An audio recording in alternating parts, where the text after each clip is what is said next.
Criminals don't wake up in the morning and draw a name out of a hat. When someone is targeted, whether it's for a mugging, a hijacking, or a home invasion, there's usually a quiet calculation happening.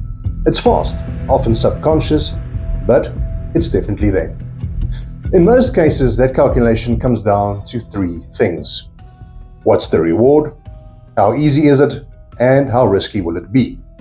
If you understand that, you start seeing your own environment a lot differently. So, let's talk about the first part, the reward. It's not about how wealthy you actually are. It's about what you look like you might have. A visible smartphone, a high-end watch, a laptop bag, or a luxury vehicle. These are things that pique interest. Sometimes it's not even the item, it's the signal you send. If you're distracted, unaware, and not paying attention to your surroundings, that signals victim. From a criminal's perspective, higher perceived value means the effort might be worth it. That perception is often enough. The second part is access. How easy is it to get to you? Are you isolated? Is the area poorly lit? Are you standing at an ATM with your back exposed?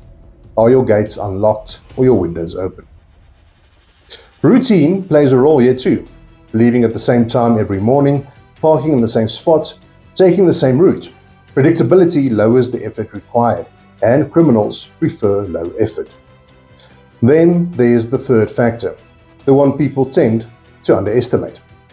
Defensibility. This is about resistance, visibility, and consequences. Can you see what's happening around you? Is there lighting, foot traffic, or cameras? Do you look alert or disconnected from your surroundings? Criminals assess this in seconds, sometimes less. If something feels complicated, uncertain, or risky, they often move on. Not because they've grown a conscience, but because there's usually an easier option nearby. Now, here's the important part. These three factors don't operate separately. They all combine into one formula. High perceived reward, easy access, low defensibility. That's the sweet spot criminals look for. Picture two people walking down the same street. The first has a phone out, headphones in, eyes down, completely absorbed and unaware of their surroundings. The second has their phone away, head up, scanning naturally, aware of who's behind and who's ahead.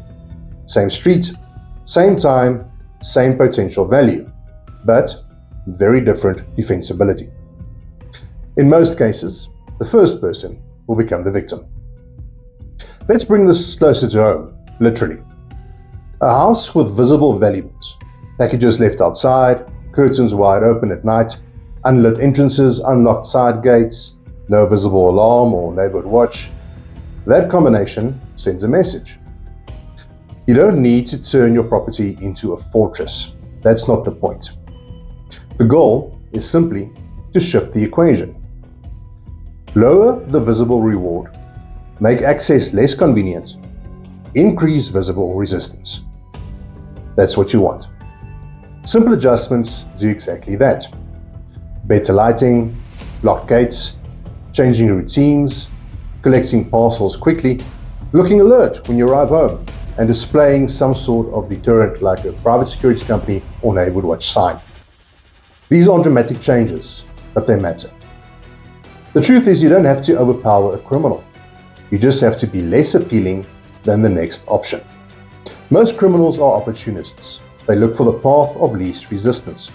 If the cost feels higher than the reward, they move on. That's what personal security really is.